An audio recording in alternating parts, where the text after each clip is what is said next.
అక్కడ వెళ్ళినాక పొరపాటున మీ ఓటు ఎవరైనా వేసేసారని చెప్పారనుకోండి, మీ ఓటు లేదన్నారు అనుకోండి, అప్పుడు ఏం చేస్తారు? అక్కడ పోలింగ్ బూత్స్ అందరు ఉంటారు. అవును, వాళ్ళని ఛాలెంజ్ చేయండి. అంటే ఛాలెంజ్ ఓట్ అనే ఒక వసతి ఉంటుంది చట్టబద్ధంగా. మీ ఆధార్ కార్డు చూపించి ఒక 2-5 రూపాయలు కడితే వాళ్ళు మీ ఓటు వేయించుకోవాలి. సరేనా?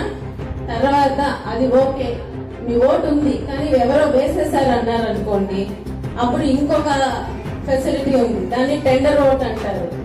అది కూడా మీరు వేసే రావాలి. ఒకవేళ ఒక పోలింగ్ బూత్ లో 100 ఓట్లలో 14 ఓట్లు టెండర్ ఓట్స్ పడి ఉంటే అక్కడ రీఎలక్షన్ జరుగుతుంది.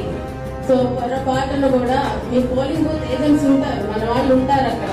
ఒకవేళ వాళ్ళు అటో ఇటో వెళ్ళినా ఏం జరిగినా కూడా మీ ఓటు మాత్రం వేయించుకొనే రండి.